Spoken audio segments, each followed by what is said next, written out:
অখণ্ড সংহিতা বা অখণ্ড মণ্ডলেশ্বর শ্রী শ্রী স্বামী স্বরূপানন্দ পরমহংসদেবের উপদেশ বাণী, চতুর্থ খণ্ড থেকে পাঠ। সাধারণ মানুষই তপস্যার দ্বারা অসাধারণ হয়। প্রশ্ন: তুকারাম আর সক্রেটিসের পক্ষেই ওরম সম্ভব, সাধারণের পক্ষে অসম্ভব।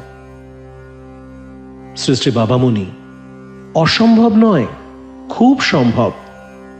তুকারাম আর সক্রেটিস সাধারণ মানুষই ছিলেন, শুধু অসামান্য তপস্যার বলে তাঁরা অসাধারণ সংযম লাভ করেছিলেন। সক্রেটিসকে দেখে একজন জ্যোতির্বিদ বলেছিলেন, লোকটা কামুক, মাতাল ও মূর্খ। সক্রেটিসের শিষ্যেরা তো সেই কথা শুনে জ্যোতিষীকে ধরে মারে আর কি। সক্রেটিস তাদের বুঝিয়ে বললেন, দেখো, জ্যোতিষী ঠিকই বলেছেন। আমার পক্ষে কামুক, মাতাল ও মূর্খ হবারই সম্ভাবনা ছিল সব চাইতে বেশি। আমি শুধু আপ্রাণ চেষ্টার বলে বেঁচে গেছি। তোমরাও তপস্যা করো, তোমরাও ওই রূপ হতে পারবে। সক্রেটিস জ্ঞান সাগরে ডুব দিয়েছিলেন, আর তুকারাম ডুব দিয়েছিলেন প্রেম সাগরে।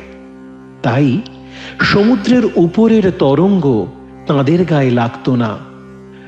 অতল সাগরের গভীর নিচেকার স্থিরতাতেই তাঁরা দিবানিশি থাকতেন। কেন তোমরা আত্ম অবিশ্বাস করছ? কেন তোমরা তপস্যার শক্তিতে অনাস্থাবান হচ্ছ?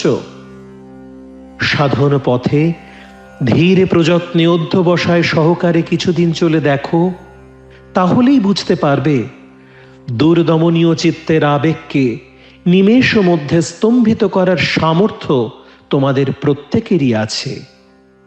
নিজের সামর্থ্যকে নিজে একবারটি ব্যবহার করে দেখছ না, তাই প্রতি পদে আত্ম অবিশ্বাস করছো।